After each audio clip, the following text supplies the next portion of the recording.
In 1991, a professor confirms that his hibernation experiment is a success after waking up a chimpanzee who hibernated for 6 months. The next step is to experiment on humans, so Albert and Max volunteer. Albert is a biologist who wants to be part of humanity's advances while Max wants some adventure and to spend some time away from his wife and daughter, who are furious with him for abandoning them. During the press conference, the professor explains the duo will be hibernating for 3 years and that there may be some risks since the human body is different from a chimpanzee's. When they're taken to the hibernation capsules, the guys secretly bring some cigarettes and a flask before they're successfully put to sleep. Years later, Max and Albert wake up and are taken to a strange white room by a group of women who also bring them breakfast. The food is so hard it can't be bitten, so one of the women teaches them that they're actually containers with a paste that imitates the food inside. The guys complain about the lack of taste but blame it on a side effect of the hibernation. Then Max brings out the cigarettes and flask, sharing them with Albert as a little dessert. However, the smoke immediately triggers an alarm and the women rush in to put it out by covering them with foam. Afterward, a doctor and her assistant Lamia come to check on the guys, who keep asking about the professor. The women explain the professor doesn't exist and his experiments were abandoned because the world went through another war. Max and Albert are very confused, so the women finally share the details. They slept for 53 years, meaning it's now year 2044. To make matters worse, the war wiped out all men, so Max and Albert are the only ones left. Confused and scared, the duo tries to run away, but the door electrocutes them and knocks them out. When they wake up, Albert concludes this must be the second stage of the experiment and they're testing their reactions to a psychological shock. Max still can't believe that there aren't any more men and wonders how the women reproduce. Since Lamia is keeping an eye on them, she hears this and explains they reproduce through parthenogenesis, which is a real form of asexual reproduction that doesn't require fertilization found in many animals. At that moment, another woman belonging to the faction Genetics enters Lamia's workstation and messes with her things, saying it's a pity Lamia left Genetics to join the faction Archeo. Before leaving, the woman points out it'd be a better idea to hand the guys over to Genetics. Sometime later, the TV in Albert and Max's room is turned on and a girl appears talking about parthenogenesis, so Albert has to explain to Max that the children are created in test tubes. Lamia mentions that their method of procreation is perfect but Max accuses them of brainwashing kids. That night, Max and Albert think about the years of life they've missed and how their family and friends are gone. Swearing they'll never get frozen again, they comfort each other and finish the last drops of alcohol. Later, while they watch TV, Max points out that if they do things right this place could be a paradise for them, but Albert scolds him for thinking with his other head in such a serious situation. At that moment, Lamia comes to check on their health and Max answers with a flirty line that Lamia doesn't understand. Then he asks if they could take a walk together or even dance as he comes closer to Lamia, suddenly stealing her first kiss. Lamia freaks out and immediately throws him on the floor before leaving. Once she's alone, Lamia realizes she can't stop thinking about the kiss and something has awakened in her.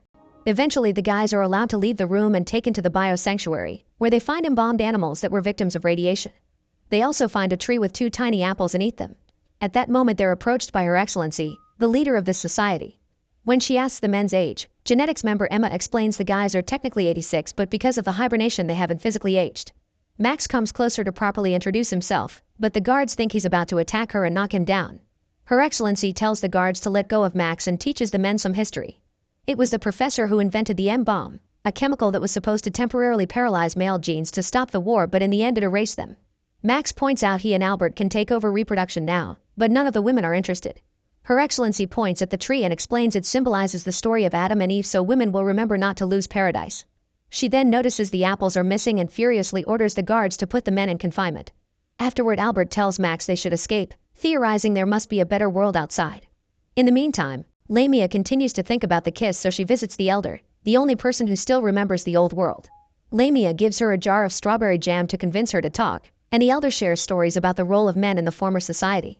Lamia can't help admitting there's something fascinating about Max and Albert, causing the elder to point out that Lamia must be falling in love. Then the elder asks what will happen to the guys, so Lamia explains they'll go through naturalization, meaning they'll be operated on to become women. The elder gets angry and says that's worse than death for them, mentioning having men is the last chance for things to go back to normal. Sometime later, Max and Albert are caught spying on a class that is brainwashing the women with lies about the past. Lamia asks them to sign a form so they can authorize the naturalization, but the men refuse. Albert also mentions that he won't cooperate unless they're granted freedom. After Lamia leaves, the ceiling suddenly opens and the men discover a huge assembly of women watching them. A discussion begins to decide the guy's future, but instead of a trial it becomes an argument between the Genetics and Archeo factions. Archeo wants to force the men to go through the surgery, while Genetics wants to kill them and experiment on them. While the women vote, Max and Albert come up with a plan to escape.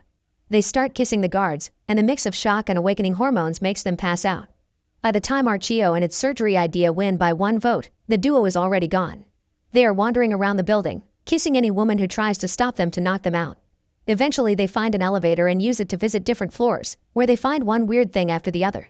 When they reach an area deep underground, they discover mineshaft plus a few items on the floor like a boot, a bottle of alcohol, and a newspaper from 1993 that mentions the beginning of the war. At that moment the security team finds them, so the duo runs and escapes through a waste chute.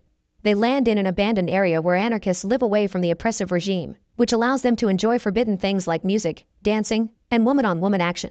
Max and Albert dumbly watch two people kiss and get caught by two rebels who think they're government spies, but at the same time the security team shows up and attacks. Chaos ensues as the rebels panic and the guards don't know who to arrest first, allowing the guys to escape. In the chaos, the men split up but luckily find each other again at the elevator, only to be discovered by Lamia. She offers to take them to see the outside, but Max is suspicious. Albert reminds him this is their only chance, so they agree to follow her to a strange room with a periscope. As the men look through it, it's revealed that women have been living underground because outside is all dark and barren with no chance of getting better anytime soon. Their system always detects at least 300 units of radiation as a side effect of the M-bomb, meaning they can't go outside. However, Max and Albert would rather risk it than live there. Lamia is disappointed to hear they won't cooperate and says she must be a loyal worker, so she alerts security and soon the men are captured again. Emma and another woman congratulate Lamia for her sneaky plan and give her a pin that represents a promotion, but Lamia doesn't feel happy or proud. Then Lamia is asked to hand over all the data she has collected on the men because genetics will be taking over her work since the guys' attempt to escape has marked them as dangerous. A furious Lamia tries to argue against it because she had been working on a dissertation about the men, but Emma teases her by saying they'll have to take that too. Upset, Lamia throws away the pin. Meanwhile, Albert and Max are being prepared for the procedure. Their organs will be given to older women while the rest of their bodies will be synthesized for nutritional substances because nowadays there's a lack of protein sources. To Max's shock, one of the surgeons is his daughter, who is now old and resentful of his father for abandoning her. Before the procedure can begin, Lamia sneaks into the operating room to get her revenge on genetics by sabotaging the surgery and helping the guys escape. The trio reaches the elevator, only for Albert to pass out because he did get injected with anesthesia. He suddenly wakes up in 1994 and finds the professor telling him that the experiment worked wonderfully. Albert shares the fact he dreamed about a world without men, and Max says he had the same dream. The professor says that's impossible, causing Albert to wake up and find himself in the elevator with Max and Lamia. Afterward, Lamia takes them back to the periscope room, where she threatens the guards and makes them take off their special suits. After the guys put the suits on, Lamia tries using the system to send them to the surface, but a guard says a password is needed and only Her Excellency knows it. Frustrated, Max curses aloud and the computer reacts because the bad word turns out to be the password. At that moment, Lamia decides to go with them and also puts on a suit. The trio carefully looks around the creepy area until they come across a barrier, only to realize it's made of fabric. They use a knife to cut it and cross it, which allows them to find out the truth. The world is just fine, and what they saw on the periscope had been the creepy room with a painted wasteland to brainwash the citizens of the underground base. The group explores the beautiful nature and enjoys the warm sunlight until they realize the suits are running out of oxygen. Suddenly, Max sees a bird fly by and removes the suit, confirming the air is fine. After the others also take off their suits, they continue to advance and find a wall, which they climb over to discover a beautiful house. They immediately get themselves comfortable and grab fresh food from the fridge, which surprises Lamia with its amazing taste. Meanwhile, in the underground base, Emma volunteers to take the risk and puts on the suit to go after the group. Eventually, she finds the house and sees the trio, but at that moment she passes out because her suit is losing oxygen. Albert picks her up and takes her into the house to help her regain consciousness. When she wakes up, Emma demands to be taken back to the base and starts struggling against Albert to escape. Their movement causes them to accidentally turn on the TV, which shows an official government broadcast that announces Lamia and Emma are dead. Then there's an interview with a fake Max and Albert, who say they're happy to be women now. This shows Emma that her government has been brainwashing her, so she agrees to stay with Albert while Max takes Lamia to a bedroom so they can finally do the dirty. Sometime later, Max and Albert hear the sound of an arriving elevator and hide to watch Her Excellency enter the house, which turns out to be hers. When she finds two dirty glasses, she opens the wardrobe and sees Max, so she tries to run away. Albert and Max immediately jump on her and overpower her, but in the struggle, clothes are ripped and prosthetics fall. To their shock, Her Excellency turns out to be a man in disguise. He explains he was only 4 when the war ended and the League of Women took over. The few remaining boys were put through surgery, but his mom hid him to save him. When he grew up, he started wearing a woman costume and joined the League, eventually becoming their leader. The radiation wasn't as strong as they anticipated, but it was hard to change what a brainwashed crowd was used to. Then Albert and Max offer a deal. They'll keep this guy's real identity secret, and in exchange he'll let them live in the house with Lamia and Emma. Her Excellency gladly agrees, admitting he's scared of women. Sometime later, Max and Albert sneak back into the underground base while disguised as female laboratory workers.